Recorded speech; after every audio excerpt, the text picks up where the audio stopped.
You've got another example there of continuous grazing at the top with the weed plants or the plants, the undesirable plants with a lovely root structure doing fantastically well. The seeds from the tightly grazed animals, if it produces, plants, if it produces seed, will probably not be, won't have a lot of energy in it because of the state of the plants, and the success of germination will be reduced, whereas that of the plants that are being left to regrow their roots are going to be much higher. Look at being more than pulse grazing, that's immediately after the hay cut. I think it's probably a bit extreme in terms of the reaction, and it's obviously going to depend on how that's been managed in the past. But it gives you an idea then that as you move to see if you give it a proper rest period, the above and below ground vegetable matter is then increasing and organic matter into the soil, decompacting, doing all those things which you don't get if you just continually graze. So, as a rule, your grasses are growing from the base, from the crown, that's where the energy is stored. And so when they're regrowing, they're using that energy, and that's why they're killing off the roots. Forbs tend not to grow from the base of the crown, although obviously they do initially, but then they're starting to grow from higher up the plant. So continuous grazing has a much bigger impact on our wildflowers than it does on our grasses, many of the species that are most important to us in terms of conserving our sites. You know, I've certainly seen sites I've advised to have continuous grazing. I can think of one in Worcestershire where that's been implemented over 3 or 4 years, and there's been a complete loss of orchids on the site. Still just passing the ISA test on it, but you're getting vegetation change that's happening quite quickly when you introduce that sort of thing. So what do our plants need? And we should be thinking about this when we're implementing the grazing side of things. So if we have a hay cut, the annual needs to set seed. There are variable requirements, but some need to be able to germinate and grow some leaf, build some root mass for the following year in order for that to work. Some germinate in the spring, but they're going to need a seed bed for themselves for them to go in. You might need 1 year of vegetative growth. And perennials, you've got a combination of needs, and there's variable needs for those plants. But the key thing, the requirement that falls for all of those categories, is they need a rest period in order to build that root store. And so if we don't provide that, then obviously we may see a reduction in species diversity. Anecdotally, just from looking at SSI sites, doing the assessments on habitat quality, are they meeting the criteria of the quantity and abundance of indicator species? I see a lot of sites that are just passing, that have just got enough of the indicator species. And if you look back through the SSI files, you can see they were more diverse in the past. And what's changing? When you look at the management, you think, well, it should be right, but we're losing diversity. I've heard people say, is it the nitrogen in the rain? What's happening? Lots of other reasons, but could there be another reason why we're only just reaching the threshold in terms of the ISAs that we do, the assessments that we do within Natural England on those sites? So what is overgrazing? That's the website definition. With so many livestock that the growth, quality and diversity is adversely affected. I've replaced that with for too long or too long without rest, because actually you can get overgrazing on sites with a low stocking density, with extensive systems, because some parts of the field, their favourite parts will be overgrazed and their least favourite won't be. So this is again off the DEFRA website. We'll have a look through. This is pictures taken on my farm at home, and you can see quite a variation in sward height across the areas, particularly when they're on areas for a long period of time. They don't like to go back, the same species don't like to go back to where they've been dung in, where they've urinated, and it can take 30 or 40 days or more before they're willing or happy to go back to those points. And if you're getting them to regraze those, or forcing them to regraze those areas without thinking about it, that's adding a stress and something unnatural that the animal wouldn't be doing in the wild.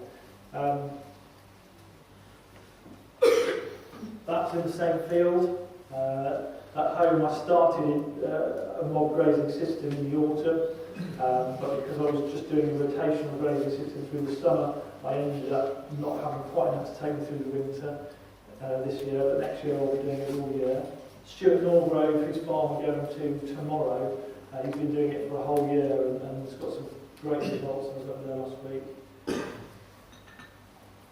This is in the same field just after, I think it was just over 2 weeks of occupation with about 80 lambs in a 10-acre field, so it's not overstocked.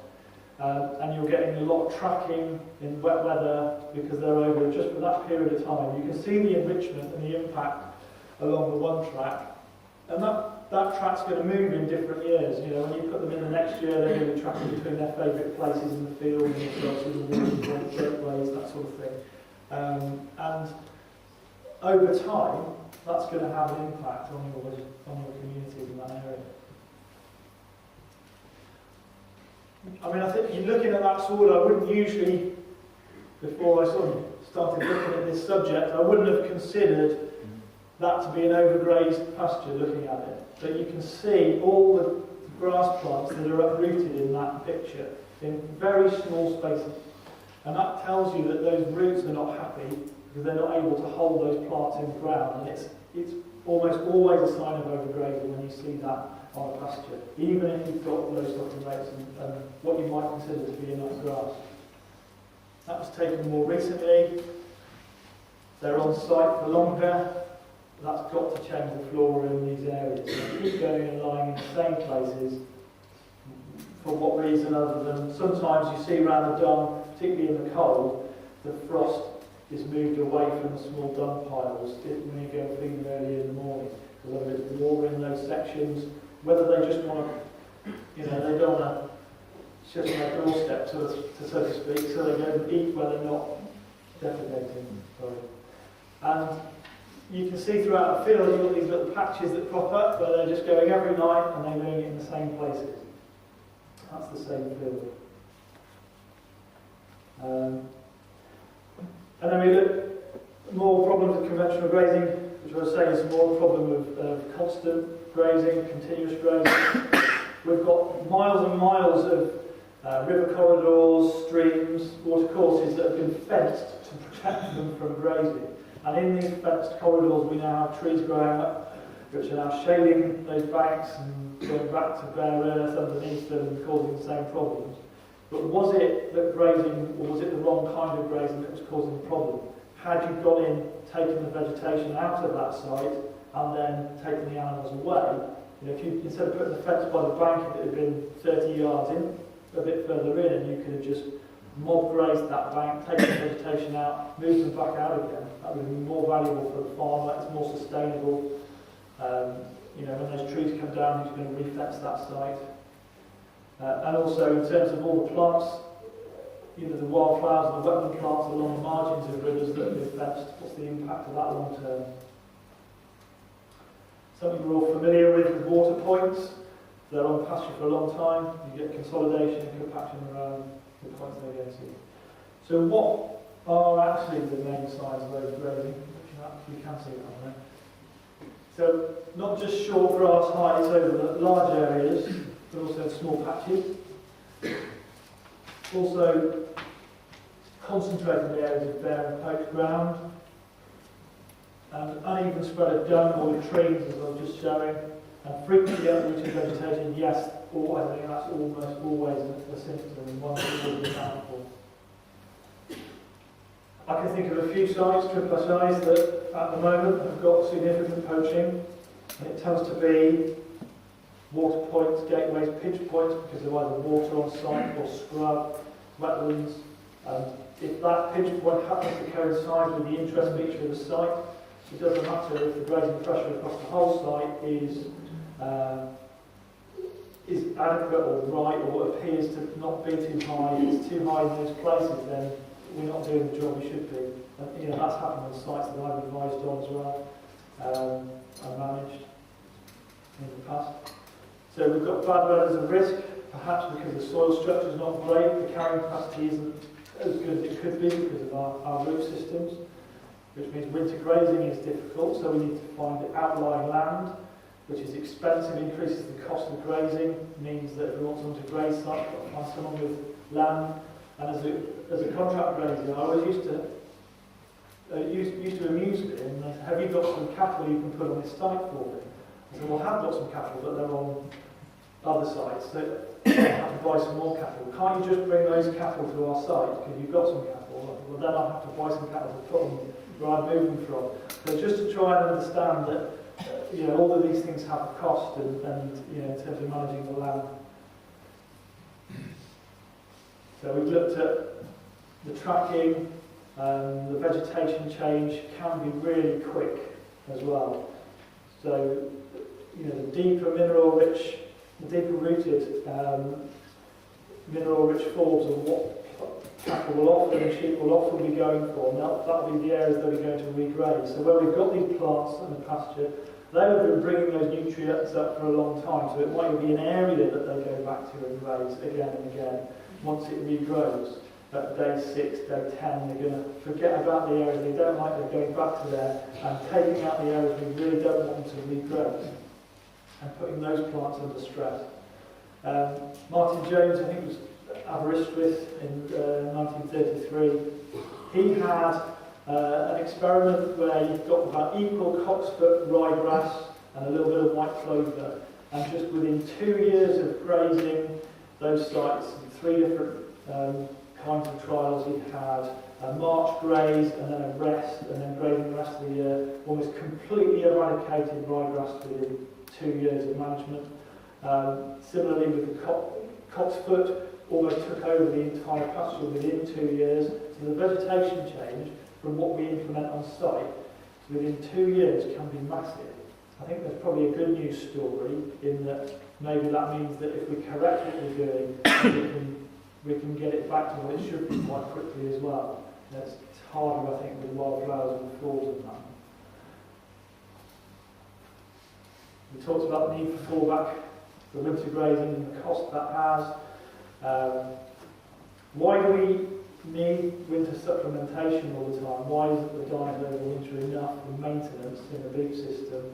How do wild herbivores? There's some condition loss. And we have to be careful in terms of the prescriptions. If we say there's no winter grazing on the site for whatever reason, it increases the cost of managing that site. It means you're going to have to pay grazier like me or Adrian more to manage it because you've restricted what you can do on that site. And often these sites are attracting £80 an acre single payment, £80 an acre through the HLS scheme. That's £160 an acre.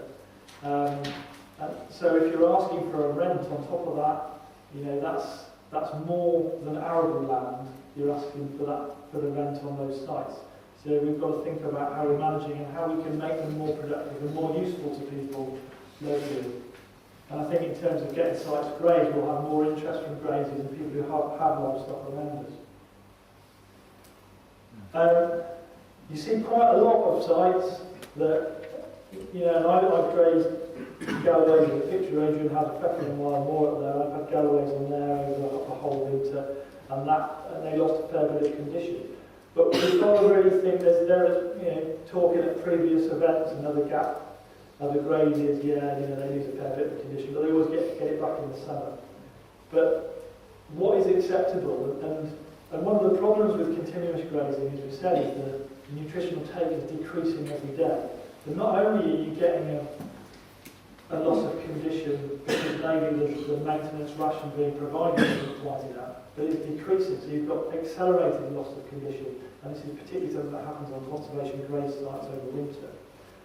Towards the end of that time, when the grass is very short, in winter you're getting quite a lot of regrowth, so you're going to get a lot of high non-protein nitrogen in that initial regrowth that's coming through, and there's not going to be a lot of dry matter there. And some of the cattle, a lot of cattle, won't be able to ruminate properly with that. And I think that's a basic need, and probably should be a red line in our management. We need to think about the basic needs of the cattle when we're doing this. Weed establishment and spread. Because around the cattle trough, around the tree, in their favourite areas or pinch points, you've got more consolidation, there's more compaction in the soil problems, then you're going to get more weed issues. It's as simple as that. And they also have a cost and they have an impact often on the target features. Well, I didn't mean to suggest that all site management is bad, that it's not being done correctly, not at all. A lot of people are putting rest periods in by default in terms of the management, but I think in terms of continuous grazing, I'll just put it at that door. So how are they managed in the past? Largely through rotational grazing. If it wasn't mob grazing, the grandfather always said they should never hear the church bells 3 times in the same field. And that's about what we look at if you're looking at a parasite burden, you don't want them in the same place for more than 2 weeks, certainly. If you're just looking at that factor and not just the lead rate. The hayfield was rotated around the farm so that you weren't constantly taking from the soil. And they weren't taken all at once. The headland might be taken first when they had a bit of sunshine. They couldn't make hay as quickly as we can with the big machinery, and they take it across the field as they went. No rotation is necessary, and longer periods of rest was sort of part of the system. I think something else that I've not seen too much comment on. A lot of people talk about traditional management of hay meadows in terms of the date they're cut and that sort of thing, but I found a reference in Clifton Park System of Farms by Robert Elliott from 1897 that has quoted Arthur Young, the famous agriculturalist, in the late 1700s, talking about hay meadow management specifically, that it was often the case that these were not grazed after the hay cut right until late winter. There was a massive rest period brought in. So these are all the hay meadows, and it was right across the country, from Scotland, right from the southwest, everywhere did this, right to the far east in Sussex. And there was a massive rest period, and all the wildflowers and the meadows that we have are so rich in diversity at the moment, pretty much have this treatment for a long period of time. And it's something that I don't think is done on the whole anymore. And we ought to have a look at what is the impact on that. I think there's a lack of evidence in what I'm claiming. There's a lack of that we need that evidence looked at perhaps. And he was a fan of it. Scarcely knew a person who tried it that ever gave it up. Mr. Knight of Herefordshire, aftermath left to rot in the ground as good preparation for the next crop of hay. So they were adding to the soil nutrients, the soil carbon, by that going back into the soil. And something that we might be nervous about in increasing the organic matter in the soil in terms of increasing the nutrients. I think we need to separate fertility in terms of natural fertility from soil building that we know grasslands built soil in the past. We need to not be too worried about that, and being more productive grassland doesn't mean it can't be diverse and meet the criteria in terms of our plant communities, as opposed to chemical fertilisers that kills the soil fauna, that provides an awful lot of available nutrients, rather than nutrients that is accessible only with symbiosis with the soil fauna of those plants and those herbs. I think it's something that puts a lot of agricultural or farming people off, is when they hear us talk about the need for a lack of fertility or reducing fertility, when that isn't necessarily right.